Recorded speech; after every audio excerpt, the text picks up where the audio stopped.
जो विद्यालय में कई बार कुछ बच्चों को समझाने पर भी वे नहीं समझते, उद्दंडता करते हैं, तो मुझे उन पर शक्ति करनी पड़ती है। गुरुदेव कई बार सत्संग में कहा है कि क्रोध से भजन छूट जाता है, तो महाराज जी मेरा इस क्रोध से भजन नहीं, छूट जाता है। क्रोध नहीं करना, क्रोध का नाटक करना है। किसका प्रश्न है आपका?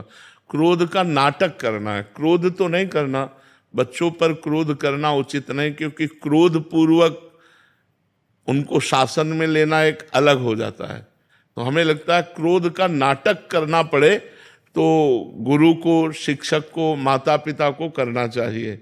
क्योंकि अगर माता पिता, शिक्षक और गुरु अपने शिष्य, अपने विद्यार्थी, अपने पुत्र को दोषों से बचाना चाहता है तो उस समय उसको भय से ही बचाया जा सकता है। बिनु भय होए न प्रीति। प्यार से कहो तो नहीं मानेगा, और थोड़ा भय दिखा दो तो मान सकता है। तो हमें लगता है थोड़ा भय की आवश्यकता है, पर हम क्रोध ना करें। क्रोध करने से हमारा भी नुकसान हो जाएगा और बच्चे का भी नुकसान हो जाएगा। और क्रोध का नाटक करने से ना हमारा नुकसान होगा ना बच्चे का नुकसान होगा, क्योंकि हमें केवल उसे थोड़ा सा डरवाना है कि आप अगर ऐसा नहीं किए तो आप, जैसे नम्र शासन। चलो पूरे पाठक्रम तक, जब तक पाठ होता रहे तब तक चुपचाप खड़े रहो। अब सबके सामने वो खड़ा है तो बेइज्जती महसूस हो रही है। शासन भी हो रहा है और नम्र शासन। थोड़ा मतलब कभी कभी कोई जानवरपन दिखा देते हैं, ऐसा नहीं करना चाहिए, क्योंकि बच्चे सुकोमल शरीर के होते हैं।